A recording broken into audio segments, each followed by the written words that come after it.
प्रधान और परमेश्वर की विलक्षणता तथा उनके तत्वज्ञान से मोक्ष का कथन। जीव और ईश्वर का भेद दिखाकर उनके विज्ञान से अमृतत्व दिखला दिया। अब श्रुति प्रधान और ईश्वर की विलक्षणता दिखाकर उसके विज्ञान से अमृतत्व प्रदर्शित करती है।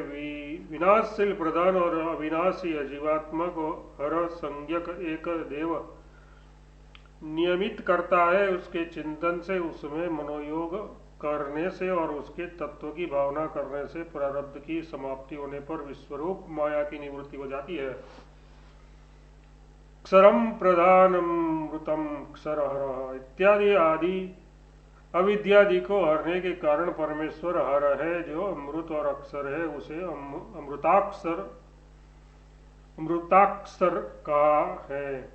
वह अमृत ब्रह्म ही ईश्वर है। वह एक देव ईश्वर अर्थात सच्चिदानंद द्वितीय परमात्मा अक्षर और आत्मा प्रधान और पुरुष का नियमन करता है। उस परमात्मा के अभिध्यान से, किसी प्रकार के अभिध्यान से, योजना से, यथार्थ परमात्मा के साथ जीव का योग कराने से तथा तत्व भाव से, यानी मैं ब्रह्म हूं ऐसी भावना से भूयः पुनः पुनः ऐसा होने पर, अंत में यथार्थ प्रारब्ध कर्म की समाप्ति होने पर अथवा आत्मज्ञान की प्राप्ति ही अंत है। उसके होने पर यथार्थ आत्मज्ञान के उदय काल में विश्व माया की निवृत्ति होती है, यानी सुख दुख एवं मोहमयी संपूर्ण प्रपंचमय रूप माया की निवृत्ति हो जाती है। ब्रह्म के ज्ञान और ध्यान जन्य फलों में भेद। अब श्रुति ब्रह्मवेता और ब्रह्मज्ञानी को ब्रह्मज्ञान और ब्रह्मध्यान से होने वाले फलों का भेद दिखाती है। परमात्मा का ज्ञान होने पर अविद्यादि संपूर्ण क्लेशों का नाश हो जाता है और क्लेश का क्षय हो जाने पर जन्म मृत्यु की निवृत्ति हो जाती है तथा उसका ध्यान करने से शरीरपात के अंतर विराट और हिरण्यगर्भ को अपेक्षा कारण ब्रह्मरूप सर्वेश्वरमयी तृतीय अवस्था की प्राप्ति होती है और फिर आप्तकाम होकर केवल्य पद को प्राप्त हो जाता है। ज्ञात्वा देवम इत्यादि परमात्मा को जानकर यथार्थ ये मैं हूं ऐसा अनुभव करके संपूर्ण पासों का नाश, यानी पास रूप संपूर्ण अविद्यादि कलेशों का नाश हो जाता है तथा क्षीण हुए अविद्यादि कलेशों के साथ ही उसके कार्यभूत जन्म मृत्यु आदि का नाश हो जाता है, अर्थात जन्म मृत्यु आदि दुख के तुकांत हो जाता है। ये ज्ञान का फल दिखाया गया है। अब ध्यान के क्रम मुक्ति रूप कुछ विलक्षणता फलदायी बतलाई जाती है। उस परमेश्वर के ध्यान से देह भेद यानी शरीरपात के अनंतर अर्चिरादि देवयान मार्ग से जाकर परमात्मा के साथ सायुज्य को प्राप्त हुए पुरुष को विराट रूप की अपेक्षा अव्याकृत परम व्योम रूप कारण ब्रह्म में स्थित संपूर्ण ऐश्वर्य रूप तृतीय फल प्राप्त होता है। उसका अनुभव कर वह उसी जगह अपने को निर्विशेष जानकर केवल हो जाता है, अर्थात संपूर्ण ऐश्वर्य और उसके साथ रहने वाले सिद्धि को त्याग कर, यानी अव्याकृत परम व्योममय कारण ईश्वर रूप तृतीय अवस्था के संपूर्ण ऐश्वर्य को छोड़कर आप्तकाम और आप्तकाम हो पूर्णानंद अद्वितीय ब्रह्म रूप से स्थिर हो जाता है। यहाँ यह कहा गया है कि सम्यक दर्शन तो यथार्थ वस्तु को विषय करने के कारण निर्विशेष पूर्णानंद द्वितीय ब्रह्म विषयक होता है। अतः ब्रह्मज्ञान के अंतर सगुण ब्रह्म की उपासना करने वालों का श्रुति ये सविशेष और सगुण ब्रह्म की उपासना करने वालों का श्रुति ये वह यदि पितृलोक की कामना करता है तो उसके श्रुति ये वह यदि पितृलोक की कामना करता है तो उसके संकल्प से ही पितृगण उपस्थित हो जाते हैं इत्यादि वाक्य से कामना करता है तो उसके संकल्प से ही पितृगण उपस्थित हो जाते हैं इत्यादि वाक्य से वैश्वर्य उपस्थित हो जाते हैं इत्यादि वाक्य से वैश्वर्य रूप फल की दिखलाती है तथा वैश्वर्य रूप फल की दिखलाती है तथा प्रश्नोपनिषद में जो 3 मात्रा वाले ओम इस अक्षर दिखलाती है तथा प्रश्नोपनिषद में जो 3 मात्रा वाले ओम इस अक्षर से परम पुरुष का ध्यान करता है वह तेजोमय सूर्यमंडल को प्राप्त हो। मात्रा वाले ओम इस अक्षर से परम पुरुष का ध्यान करता है वह तेजोमय सूर्यमंडल को प्राप्त होकर इत्यादि वाक्य से परम पुरुष का ध्यान तेजोमय सूर्यमंडल को प्राप्त होकर इत्यादि वाक्य से परम पुरुष का ध्यान करने वाला पुरुष को अर्चिर आदि मार्ग का उपदेश करके वह इस जीवधन मतलब हिरण्य गर्भ से उत्कृष्टतर संपूर्ण शरीरों में स्थित परम पुरुष को देखता है। इस प्रकार ब्रह्मलोक में गए हुए पुरुष को उसी जगह सम्यक दर्शन की प्राप्ति दिखलाकर विद्वान उस ओंकार रूप अवलंबन के द्वारा ही उस शांत अजर अमूर्त और अभय रूप परब्रह्म को प्राप्त हो जाता है। इस वाक्य से सम्यक दर्शन के द्वारा मोक्ष का उपदेश किया है तथा उसे इस प्रकार जानने वाला यहाँ अमर हो जाता है। इस वाक्य से विद्वान को अर्चिरादि मार्ग से बिना गए यही अमृतत्व की प्राप्ति दिखलाई है और जो कामना रहित है वह यहाँ से लेकर उसके प्राण उत्क्रमण नहीं करते वह ब्रह्म स्वरूप हुआ ही ब्रह्म में लीन हो जाता है। यहाँ तक उत्क्रमण के बिना ही विद्वान के मोक्ष का उपदेश किया गया है तथा इसके प्राण उत्क्रमण करते हैं या नहीं इस पर याज्ञवल्क्य ने कहा नहीं। इस प्रकार बृहदारण्यक श्रुति में प्रश्न पूर्वक विद्वान के उत्क्रमण का अभाव दिखलाया है। इसी प्रकार ब्रह्म पुराण में भी जीवन मुक्त और उत्क्रांति का अभाव है। अभाव ये दोनों दिखलाए गए हैं। जिस समय योगी आत्मा को शुद्ध स्वरूप जान लेता है उसी समय से वह जीवन मुक्त हो जाता है। जिस परार्ध स्थायी ब्रह्मलोक रूप अन्य स्थान पर ध्यान योगी चाहते हैं उसके मोक्ष के लिए ऐसे किसी स्थान पर जाने की आवश्यकता नहीं होती। आत्मज्ञान आवश्यकता नहीं होती। ज्ञान रूप बंधन की निवृत्ति और ब्रह्म में लीन हो जाना यही उसका मोक्ष है।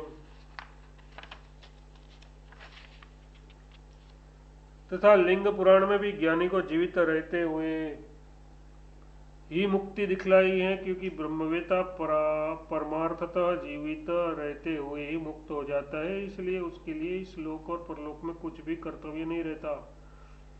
शिव धर्मोत्तर में कहा गया है ज्ञानी की समस्त कामनाएं निवृत्त हो जाती है इसलिए उसका कुछ भी कर्तव्य नहीं रहता। वह पूर्ण काम और समदर्शी होने से इस लोक में मुक्त हो जाता है। अतः उपासक को देह से उत्क्रमण कर अर्चिरादि देवयान मार्ग से सर्वैश्वर्य पूर्ण कारण ब्रह्म को प्राप्त हो। सब प्रकार का ऐश्वर्य भोगने के अनंतर वही संपूर्ण वेद से रहित पूर्णानंद स्वरूप अद्वितीय केवल शुद्ध ब्रह्म को आत्मभाव से जानकर केवल आत्मकामी होकर मुक्त हो जाता है। तथा विद्वान निर्विशेष पूर्णानंदाद्वितीय ब्रह्म का ज्ञान हो जाने से गंतव्य और गमनादि संपूर्ण वेद की निवृत्ति हो जाने से उत्क्रांति और देवयान मार्ग के बिना ही ब्रह्म ज्ञान के अंतर जीवन मुक्त हो जाता है। वह ब्रह्म ज्ञान के पश्चात ब्रह्मानंद का अनुभव कर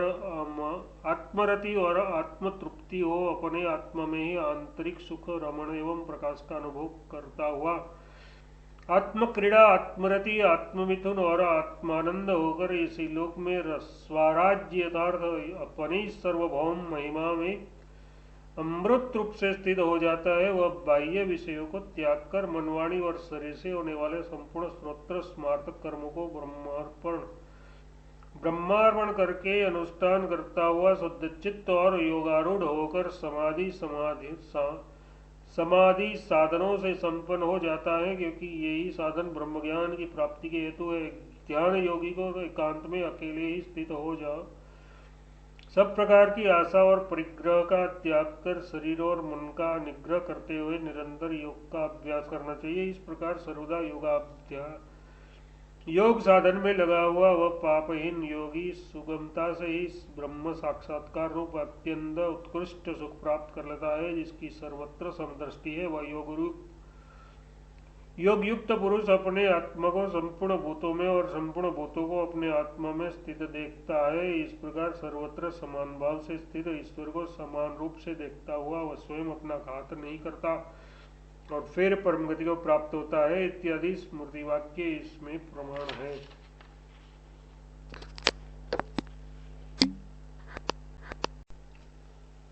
ब्रह्म की ज्ञातव्यता, क्योंकि ज्ञान के पश्चात परम पुरुषार्थ की सिद्धि होती है, इसलिए अपने आत्मा में स्थित इस ब्रह्म को सर्वदा ही जानना चाहिए। इससे बढ़कर और कोई ज्ञातव्य पदार्थ नहीं है। भोक्ता मतलब जीव, भोग्य मतलब जगत और प्रेरक मतलब ईश्वर, इन तीन प्रकार से कहा हुआ पूर्ण ब्रह्म ही है, ऐसा जानना चाहिए। इस प्रकृत विशुद्ध आत्मा का स्वरूप ब्रह्म को नित्य नियम से जानना चाहिए। क्या यह किसी अन्य में स्थित है? नहीं, इसे अपने आत्मा में ही स्थित जानना चाहिए, किसी बाह्य अनात्मा में नहीं। श्रुति भी कहती है, जो बुद्धिमान आत्मा में स्थित उस परब्रह्म को देखते हैं, उन्हें ही नित्य शांति प्राप्त होती है, दूसरों को नहीं। तथा शिव धर्मोत्तर में भी योगियों की आत्मा में ही स्थिति दिखलाई है। योगीजन शिव का आत्मा में ही दर्शन करते हैं, प्रतिमाओं में नहीं। जो पुरुष आत्मा में स्थित शिव का परित्याग कर बाह्य शिव का पूजन करता है, वह मानो हाथ का ग्रास गिराकर केवल अपनी हथेली चाटता है। जिस प्रकार अंधा आदमी उदय हुए सूर्य को नहीं देख सकता, उसी प्रकार ज्ञान नेत्रों से रहित होने के कारण लोग सर्वत्र विद्यमान शांत स्वरूप शिव का दर्शन नहीं कर पाते।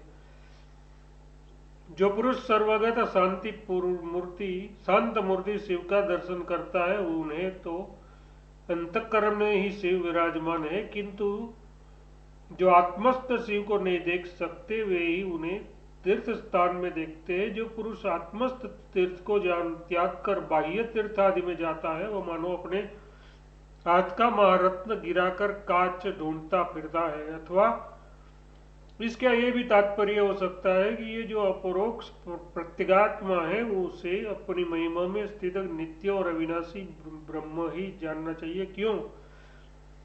यह ही शब्द क्योंकि अर्थ में है, क्योंकि इससे बढ़कर और कुछ भी जानने योग्य नहीं है। बृहदारण्यक स्तुति में भी कहा है कि यह जो आत्मा है, वही समस्त जीवों का गंतव्य स्थान है। इसे किस प्रकार जानना चाहिए, सो श्रुति बतलाती है। जीव भोक्ता है, वो भोक्ता और